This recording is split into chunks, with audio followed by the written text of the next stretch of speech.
Hello my dear students and welcome to the English grammar class. In today's class we are going to learn how to recognize adverbs. Okay, आज आपण adverb शिकणार आहोत आणि तुम्ही नवीन असाल चॅनलसाठी तर please channel subscribe करा आणि तुमच्या फ्रेंड्ससोबत शेअर करा. आणि तुम्ही प्लेलिस्ट सेक्शनमध्ये जाऊन प्लेलिस्ट पण चेक करा, म्हणजे तुम्ही कुठल्या स्टँडर्डमध्ये आहात त्याचे तुम्हाला लेसन्स सगळं एक्सप्लेनेशन मिळेल. ओके, तर आपण आता सुरू करूया. So an adverb is a word that can modify or describe a verb, an adjective, or another word or entire sentence. तर ॲडवर्ब हा असा शब्द आहे जो वर्बला डिस्क्राईब करतो. आता वर्ब म्हणजे ज्याच्यामुळे सेंटेन्स कंप्लीट होऊ शकत नाही, तो शब्द म्हणजे वर्ब. आणि त्या वर्बचा अर्थ चेंज करतो किंवा त्याला डिस्क्राईब करतो तो ॲडवर्ब. आणि ॲडवर्ब ॲडजेक्टिव्हलासुद्धा डिस्क्राईब करतो. ॲडजेक्टिव्ह म्हणजे काय, जो नाऊनला डिस्क्राईब करतो तो शब्द म्हणजे ॲडजेक्टिव्ह. तर ॲडवर्ब हा ॲडजेक्टिव्हलासुद्धा डिस्क्राईब करतो किंवा त्याचा थोडाफार मिनिंग चेंज करतो. ऑर अनदर वर्ब, दुसरा कुठला वर्ब किंवा अख्खं सेंटेन्स, एंटायर सेंटेन्सला सुद्धा डिस्क्राईब करणाऱ्याला ॲडवर्ब म्हणतात. And adverb can be use to show manner, how something happens, degrees म्हणजे to what extent, place where आणि टाईम व्हेन. ओके, आणि त्यांचं शेवट असतं सफिक्स म्हणजे LYने तो शब्द संपतो मोस्टली. ओके, एखादी गोष्ट कशी झाली आहे, मॅनर त्याचा, हाऊ समथिंग हॅपन्स हे सांगणारा शब्द म्हणजे ॲडवर्ब.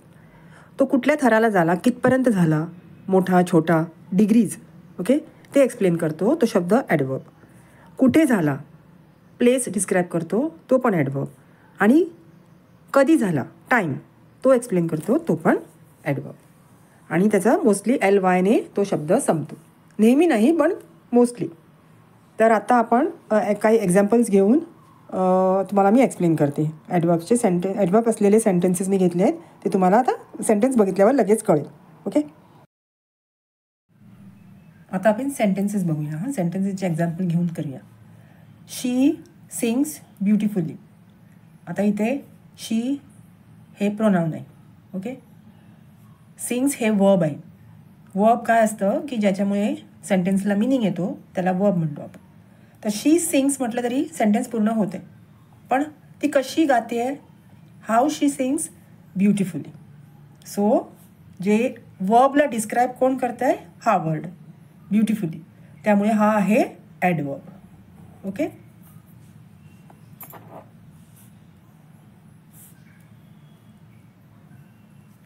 हे सेंटेन्स कळलं. आता नेक्स्ट सेंटेन्स बघूया. शी रेड द बुक केअरफुली. आता रेड हा वर्ब आहे, बुक हा नाऊन आहे. ओके, शी पण नाऊन आहे. तर शी रेड, तिने वाचलं, कसं वाचलं तर केअरफुली. तर हे रेड जो वर्ब आहे, हे सिंग्स पण वर्ब आहे. शी रेड द बुक म्हटलं तरी सेंटेन्स व्यवस्थित बनतं, शी रेड द बुक. पण तिने कसं वाचलं, she read it carefully. She read carefully. तर वर्बला एक्सप्लेन करतो हा वर्ड, त्यामुळे हा आहे ॲडवर्ब. ओके, आता थर्ड सेंटेन्स बघूया. They study hard for their exams. Study hard, they study hard हे सेंटेन्स परफेक्ट आहे. Okay, study is a verb. ते कसे स्टडी करतात, how they study hard. Study वर्बला एक्सप्लेन करतो हा शब्द, त्यामुळे दिस इज अ ॲडवर्ब. आता आपण हे सेंटेन्स बघूया. The lake is quite beautiful. आता ॲडवर्ब हे कोणाला एक्सप्लेन करतं आहे, ते वर्बला आणि ॲडजेक्टिव्हला. ओके, ॲडजेक्टिव्ह म्हणजे जे नाऊनला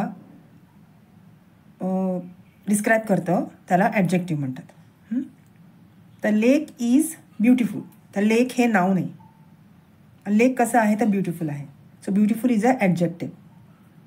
आता ॲडजेक्टिव्हला डिस्क्राईब करणारं पण काय असतं, ॲडवर्ब असतं.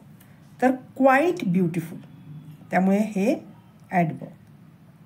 क्वाईट ब्युटिफुल ॲडजेक्टिव्हला डिस्क्राईब करतो हा शब्द, त्यामुळे त्याला ॲडवर्ब म्हटलेला आहे.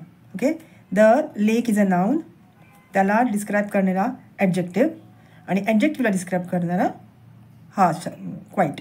So quite is a adverb. तसंच the book is more interesting. आता द बुक इज इंटरेस्टिंग म्हटलं तरी चालते. Book is a noun, interesting is a adjective. आता ॲडजेक्टिव्हला डिस्क्राईब करतो more, so more is a adverb. समजलं? तसंच he spoke loudly. Spoke is a verb. तर ही स्पोक, ओके, ते सेन्सिबल सेंटेन्स होतं. पण कसा? Loudly. So this loudly word is explaining the verb spoke. So he spoke loudly. So this is a adverb. Okay. तसंच she speaks politely. तसंच politely is a adverb. स्पीक्सला explain करते. So how she speaks? Politely. This is a verb and this is a adverb. They exercise regularly. तर हे आहे pronoun, हे आहे verb आणि हे आहे adverb. Okay. He listens carefully to the teacher. He listens carefully सुद्धा सेंटेन्स होतं, किंवा he listens to the teacher हे सुद्धा सेंटेन्स होतं. पण लिसन्स इज अ वर्ब. आणि हाऊ डज ही लिसन, कसा ऐकतो? तर carefully. Therefore carefully is a adverb. तसंच she danced gracefully. Danced is a verb, gracefully is a adverb. They greeted me. Greeted is a verb. पण कसं greeted? वर्बला कशी explain करताय की greeted warmly. Therefore adverb. Warmly is a adverb. तसंच he washed the clothes. तर कसे? He washed the clothes. Washed is a verb. How did he wash them? Very quickly. So quickly is a adverb. Okay. और very quickly is a adverb. Okay. तर adverb explain केलेलं आहे व्यवस्थित. तुम्ही playlist बघा, त्याच्यामध्ये तुम्हाला अजून ग्रामर मिळतील, किंवा अजून 6 स्टँडर्डचे लेसन्स, किंवा 4 to 7 स्टँडर्डचे सगळे लेसन्स जे तुमचे फ्रेंड्स असतील त्यांना रेकमेंड करा. आणि सबस्क्राईब करा चॅनलला, त्यामुळे तुम्हाला पुढचे व्हिडिओज मिळतील. ओके. अँड प्लीज शेअर करा तुमच्या फ्रेंड्ससोबत हे grammar. Okay. Till then take care and bye bye.